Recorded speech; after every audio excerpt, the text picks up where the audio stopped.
The Fart Who Came to Dinner. Magical Pumpkin, Book 3, Audiobook Edition, September 4, 2024.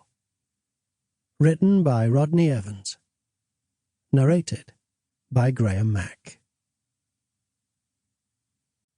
Chapter 1. A Place of Magic for All. In the little town of Darlinia lived the happiest children anywhere.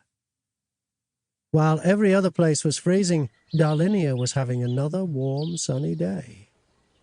Flowers bloomed, butterflies were abundant, and its children played outside all day long. The swirly rainbow imitated the sun perfectly. It rose in the east and set in the west, radiating warm rays of light, exactly as the sun would. Freckled-faced Jeremiah Johnson bounced out of bed early to see his pumpkin. Everyone knew the 10-year-old called JJ to be one of the nicest kids around. What made him the most special is that he'd planted the most unusual vegetable. It grew to be an 11 feet tall pumpkin that just happened to be flatulent. It wasn't scary flatulent, nor did it produce the kind of flatulence that makes you run away. It was just big, orangey, burpy, and very pooty.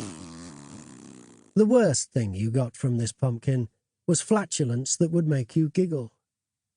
If you were lucky, the pumpkin would release more flatulence. It would release flatulence and magic.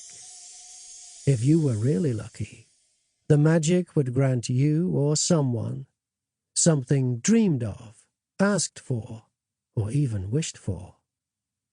Though there were plenty of random poots and toots, no one knew how the pumpkin got its magic. Just like no one knew how a pumpkin could be flatulent. They were just happy the pumpkin's magic changed the town from cold to warm, from boring to exciting. Because of the flatulent pumpkin, living in Darlinia was magical. Since JJ was always getting up early to water his pumpkin, he was used to seeing the butcher, the baker, and the milkman working before sunrise. Down the street from the baker's shop was a little place called Miss Fry's Homemade Cookies and Pies. Cookies from Miss Fry's shop were so absolutely delicious. Even the baker went to her shop every single... Sample complete. Ready to continue?